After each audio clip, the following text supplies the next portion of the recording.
That was a bit of an abortive start. This is Wednesday and it's time for my lunchtime live. And I'm sorry, the Wi Fi decided that it didn't want to play, but hopefully I am here now. The topic of today's Wednesday live is menopause, perimenopause, and migraines or auras or shimmering lights. One of the really important things that I think I need to share with you is, despite having worked in this arena for 8 or so years, there's always stuff that we want to learn. There's always more information that you don't have at your fingertips. And I was so interested by the fact that some people had posted this in the questionnaire that I sent out a while ago, and a couple of people have commented that it's something that they've noticed, that I went away and did a little bit of extra research to make sure that what I knew was up to date and was the right information to be sharing here in this live. So here I'm going to go. I'm going to tell you the difference between a migraine and an aura. I'm going to share with you the 3 main reasons why some people may experience these menopause or perimenopause and migraines. We'll just use the word menopause for the moment. And then I've got 7 things that you can try to alleviate this situation if it's something that you've noticed. So hopefully you'll get some interesting gems. So how do we classify a migraine? A migraine is a headache that lasts for potentially up to 3 days. During this headache, which may be extreme, you may be very photosensitive. That means that light bothers you. You may be suffering from extreme nausea, or in fact you may be sick. And generally you're very debilitated. You're struggling to carry out your daily activities. And I suspect, and I'd love to know from you, if you watch this live or on catch up, if that's something that you've experienced in the past. So what therefore is an aura? Because some people have described this, but they haven't ever had a migraine. So an aura is, often it starts as a white blob or blobs in front of your field of vision. And those blobs pass from one side of your vision to your peripheral vision. And apparently that can take about 20 minutes. And one of the key things that a migraine specialist said was that if you ask somebody to draw those blobs or these things that they see, they tend to do these squiggly things with their hands. So it's a very Mr. Blobby type of shape. It's not a specific thing that they see, a very movable feast. And these auras, these shimmering lights or white blobs that pass in front of your face, are often a trigger, not always, often not a trigger, an indicator that the migraine may come. Now, it is quite possible that you have the aura and you never actually get that blinding headache, that these auras are part of the migraine world, if you like, but some people get the aura and they don't go on and get the pain. Now, typically, if you've always struggled with migraines, you may have noticed that they are worse at some times of the month, that you have a period of the month where you're much more likely to be debilitated by this. And that is the same actually in perimenopause. Why? Okay, one of the triggers for migraines is not a decline in estrogen, but your estrogen levels dipping, which they do throughout our menstruating life. They dip down and then they climb back up again, and then they dip down and they climb back up again. And people who have always suffered with hormonal linked migraines will often notice it's in that dip that their hormones, that their migraines become more prevalent, so they can actually track it. Now, in perimenopause, obviously your estrogen levels are declining and then they rise and they decline again. Everything is a little bit unsettled, and it is said to be that unsettledness of your estrogen going up and down which makes it more prevalent in perimenopause. So that would indicate that if your migraines are hormone linked, once your estrogen levels bottom out, if you are choosing not to top that estrogen up, that in fact potentially your migraines may reduce or be alleviated over time. So that's something to think about. Three big reasons, and you know what? They're quite simple. Lifestyle. So any kind of change, if you are somebody who has had migraines all your life, any kind of change, whether it's your hormones fluctuating or a change in your stress levels, a change in your diet, a change in your sleep, a change in your posture or your general life can be enough to trigger a migraine. So it is said that by looking at your lifestyle and what's going on in your life, you may notice, and I'm going to come to ways that you can alleviate this, you may notice that there's always something in common. There's a common thread.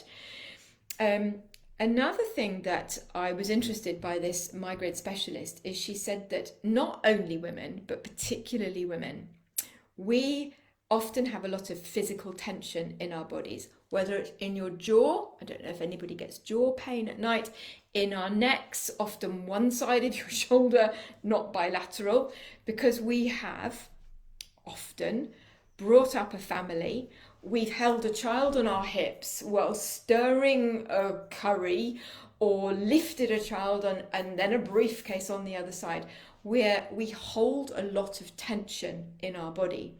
And there is some link between tension, whether it's in your pelvis, your back, your shoulders, your neck, your jaw, and migraines. So it could be that looking at that tension is an option. And then, of course, the final one is your hormones. So 3 big reasons: lifestyle, tension in your body, and hormones. So what, therefore, could you do about it? I think if it's really important for me to say, if these migraines have suddenly started coming on, you've never noticed anything like this before, I have to reassuringly say, just check with your GP, because it isn't necessarily as plain and cut as I've just said.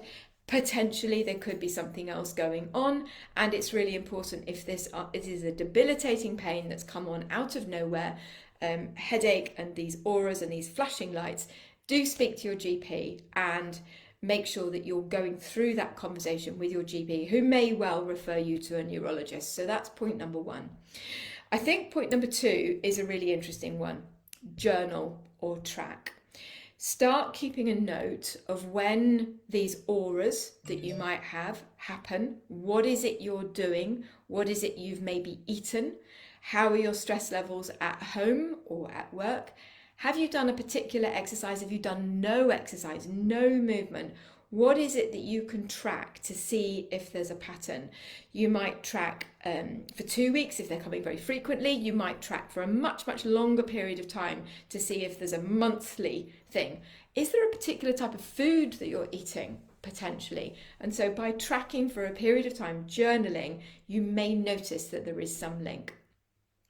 Supplements is something that I don't talk about an awful lot, but I often talk about magnesium. And there is some evidence that taking magnesium in your diet, somebody asked me the other day, between 250 and 500 milligrams. But what I often say is go to your local good health food shop, ask them what magnesium supplements they've got, and ask them what dosage they recommend, because it's a supplement, not a drug. It depends on sort of how perhaps the magnesium is packaged, what else is in it. So I would always ask for advice, but I say gently and kindly go to a good health food shop rather than going to somewhere where they package up all sorts of supplements and everything's $1.99. Apparently there's some research that says taking vitamin B6 50 milligrams, don't know very much about that, but it might be worth doing some research. Vitamin B6 50 milligrams, and often you get magnesium and B6 together. So again, if you go to a reputable health food shop, that might be helpful. Physiotherapy. Because I mentioned this tension in your jaw, in your neck, maybe you've got a fascial release sports physio that you see. maybe our foam roller classes, which come round every now and again. I'm not quite sure when Prisca's doing the next one, but something to release tension. You can even do your own jaw massage. If you're a grinder of your teeth at night, you can even do your own jaw massage. Lying on a tennis ball, sometimes when we do our stretch and relax classes, Joe does one where you're lying on a tennis ball and rolling yourself around on the back of your neck and your shoulders. So a physio or self-stretching, self-fascial release is something that's really important. I cannot impress upon us all enough the need to be well hydrated. I always say try and drink 2 litres of water every day, particularly in the UK. Here in the southeast where I am, it's very hot. You really do need to stay dehydrated, and sometimes we can get headaches severe headaches just because we haven't got enough fluids on board. So 2 litres of water every single day, and track that if you're journaling with your other symptoms as well, because you may notice that there's a real change if you increase your hydration. There are prescribed, not over-the-counter, prescribed medications that are particularly good for migraines. One thing I did learn in my research is not to power through a migraine. A migraine, it appears, and this is new information on me, actually reduces the blood flow to some areas of your brain in that acute phase. And the drugs that you can get not over the counter wake up that blood flow. And if you power through a migraine over and over and over again, that potentially could have a cumulative effect on your brain, not getting the right amount of blood that it needs. So don't try and, as I say, power through. And I would again seek your doctor's help to make sure you get some migraine tablets that can literally change it. Now, they don't always work. There are other medications. You can even have Botox, which is known to be supportive of migraines, but that's not my place to give that advice. My place is to say, speak to your GP. And then, of course, finally, in our world, the menopause world, it is well known that when your estrogen levels are going up and down, one of the things you could do is put estrogen back on board in the form of HRT so that your levels aren't plummeting up and down so much. You're back to what's known as a therapeutic level. Now, there used to be a lot of GPs that said if you have migraines, you cannot have HRT. And that's because the HRT that was given a while ago was similar to the way that we used to take the pill. And the contraceptive pill is made from a different type of formula to nowadays HRT. The contraceptive pill and migraines are a contradiction, and it was often the case that you couldn't have it. But the HRT that we are given nowadays doesn't go through your gut and to your liver. It comes in through your skin.